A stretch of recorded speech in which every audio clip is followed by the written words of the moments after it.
Il est 8 h, bonjour à tous. On va commencer avec l'information de la nuit. Dzhokhar Tsarnaev, condamné à mort pour l'attentat du marathon de Boston. Le jeune homme de 21 ans avait fait exploser 2 bombes près de la ligne d'arrivée, tuant 3 personnes et faisant plus de 260 blessés. Le verdict qui a été salué par les familles des victimes, mais également par le gouvernement américain. Sur place, Valérie Astruc.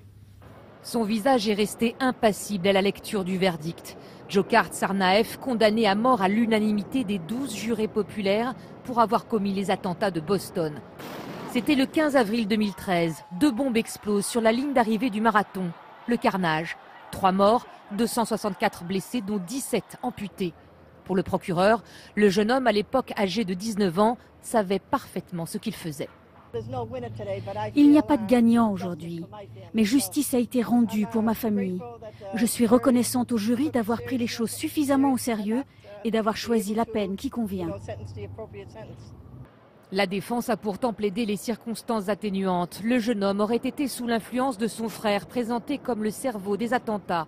Mais le jury n'a pas été convaincu, la réclusion criminelle à perpétuité a été rejetée. C'est la première fois depuis les attentats du 11 septembre qu'un jury fédéral prononce la peine de mort pour un terroriste. Dzhokhar Tsarnaev peut néanmoins faire appel. La procédure devrait durer plusieurs années.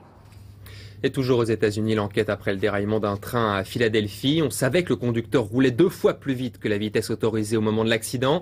Mais une autre hypothèse est désormais étudiée par le FBI. Le train aurait été frappé par une pierre ou bien par un tir. 2 locomotives qui passaient dans la même zone auraient également reçu un impact. Le déraillement qui a fait 8 morts et plus de 200 blessés. En France, on reparle de la colère des médecins généralistes. Ils réclament toujours le passage de leur consultation à 25 € et les actions locales se multiplient. Exemple à Roanne dans la Loire, près de 100 praticiens ont décidé de fermer leur cabinet durant 3 jours. Johanna Giglia. 3 jours de grève sans préavis. Dès lundi, ils seront une centaine de généralistes à Roanne dans la Loire à garder leur cabinet fermé. Comme dans beaucoup d'autres régions, les médecins se disent épuisés. Et la généralisation du tiers payant prévue en 2017 a du mal à passer. Les médecins réclament l'augmentation du prix de la consultation de 23 à 25 €. Pour les associations de patients, toute hausse d'honoraires doit s'accompagner de contreparties, comme la lutte contre l'usage excessif des antibiotiques par exemple. Des négociations sur l'évolution des rémunérations des médecins devraient intervenir avant la fin de l'année. Le mouvement de grève pourrait faire tache d'huile et s'étendre à d'autres régions, comme la Bretagne, l'Auvergne ou bien la Bourgogne. L'UMP ouvre une procédure d'exclusion à l'encontre du maire de Venelle. L'élu des Bouches-du-Rhône, Robert Chardon, avait publié un tweet demandant l'interdiction du culte musulman en France. L'UMP parle de propos inacceptables qui ne correspondent pas aux valeurs du parti. 70 ans après la fin de la Seconde Guerre mondiale, le Japon veut retrouver un rôle militaire. Alors que les tensions en mer de Chine s'accentuent, le pays accueille pour la première fois un salon international de l'armement. L'actuel Premier ministre souhaite désormais aller plus loin. Explication avec Maxime Beyss. C'est une armée pas tout à fait comme les autres. Depuis la Seconde Guerre mondiale, le rôle des forces japonaises, inscrit dans la Constitution, se limite à l'autodéfense. Mais la ligne est en train d'évoluer. Sous l'influence du Premier ministre nationaliste Shinzo Abe, l'armée pourrait désormais venir en aide à un allié à l'extérieur du Japon. En toile de fond, l'intervention américaine au Moyen-Orient, mais aussi la crise territoriale entre le Japon et la Chine. Au cœur des tensions, les îles Senkaku, minuscules îlots japonais revendiqués par Pékin. Un nouveau discours plus musclé qui inquiète au Japon, où le mouvement pacifiste reste très important. Nous sommes fiers d'avoir réussi à écrire notre histoire sans guerre grâce à notre constitution pacifiste héritée de la Seconde Guerre mondiale. Une constitution qui pourrait bien changer. Les débats au Parlement japonais devraient prendre plusieurs mois. Une image au Luxembourg, celle du mariage le plus commenté du week-end. Le Premier ministre du Grand-Duché, Xavier Bettel, a épousé hier son compagnon. Le mariage pour tous est autorisé au Luxembourg depuis le mois de janvier. Et il s'agit du premier mariage homosexuel d'un dirigeant européen en exercice. À Cannes, 2 grands habitués de la croisette en compétition ce soir, les films de Nanni Moretti et Gus Van Sant. Mais avant tout ça, on va revenir sur la soirée d'hier, marquée par un autre réalisateur emblématique du festival, Woody Allen, dont le film était projeté hors compétition. Marie-Jo Jouan sur place avec Vincent Beaufartille. Un film de Woody Allen, c'est une respiration dans une sélection souvent très grave. Toujours entouré de belles actrices, Emma Stone et Parker Posey, Le cinéaste new-yorkais de 79 ans a présenté son film hors compétition. Il n'a jamais voulu concourir pour la Palme d'Or, ce qui a arrangé son actrice principale. J'étais ravie qu'il soit hors compétition. C'était ma première fois à Cannes. Et j'ai tellement entendu d'histoires sur les réactions du public, alors c'était génial de voir le film sans pression. Dans L'homme irrationnel, Woody Allen continue d'explorer la société américaine à travers les états d'âme d'un professeur de philosophie amoureux d'une étudiante dont le petit ami est jaloux. I think you're losing interest in me because of Abe Lucas. Oh, God, Roy. We've had this conversation so many times. He's a friend. I think you'd be fine if he was more than a friend. Oh. May we please not discuss But Jill, this? it's so obvious. It's obvious. L'humour est incisif, quand Woody aime, il balance. J'ai toujours admiré les intellectuels et toujours écrit sur eux, souvent m'en moquant, mais toujours avec tendresse. Ovation évidemment après la projection, Woody Allen reste le chouchou du festival.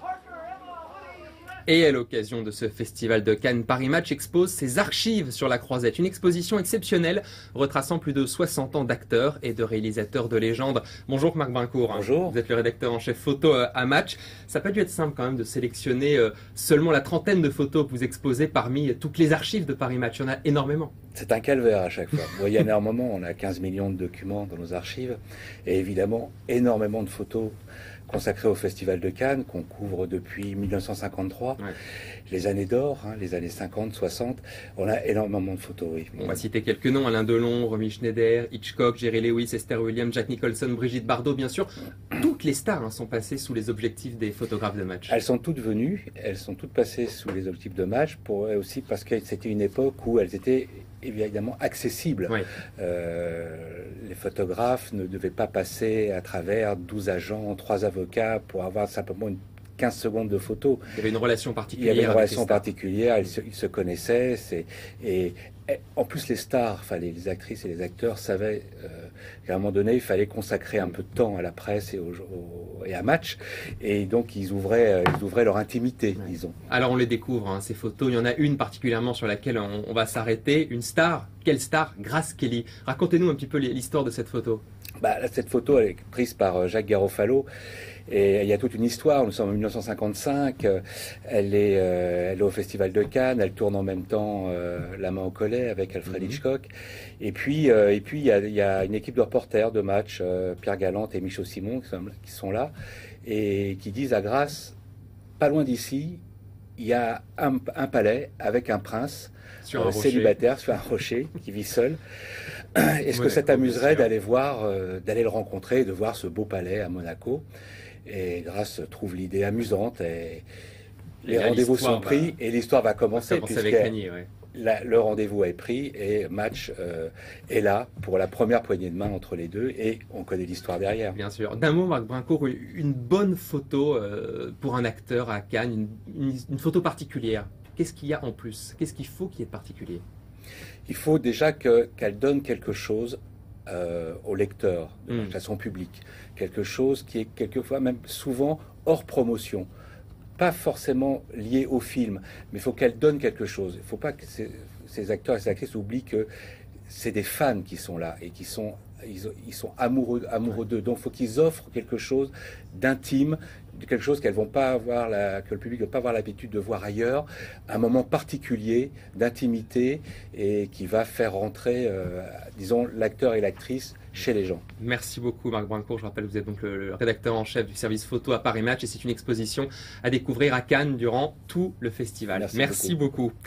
Vous êtes nombreux à avoir profité du jeudi de l'Ascension pour vous échapper quelques jours, à Cannes dans le sud peut-être. Des ponts à rallonge en tout cas qui se multiplient en ce mois de mai. Alors certaines entreprises se plaignent évidemment de ces jours fériés à répétition, mais pas toutes puisque les réservations sont en forte hausse par rapport à l'an dernier. Christian Mpanzo. Ce mois de mai 2015 est une aubaine pour les vacanciers, mais surtout pour les professionnels du tourisme. Certains ont même dû refuser des clients de dernière minute. Le contraste est saisissant par rapport au mois de mai 2014, sans week-end prolongé. La période estivale est bien lancée. Et ce, malgré le mauvais temps. En Franche-Comté, ces touristes ont trouvé refuge dans les grottes d'Arc-et-Senans. On est venu ici aujourd'hui pour visiter. Voilà. Et les enfants, ils n'ont pas école? Si.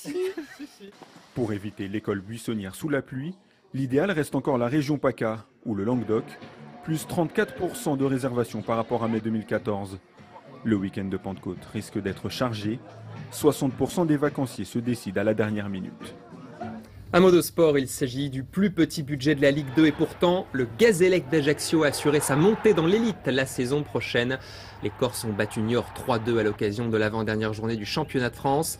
Et concernant la Ligue 1, 37e journée avec notamment Montpellier PSG ce soir, un nul suffit aux Parisiens pour remporter un nouveau titre. Voilà pour l'essentiel. Prochain rendez-vous vers 8h40 avec Sophie Gastrin pour l'information.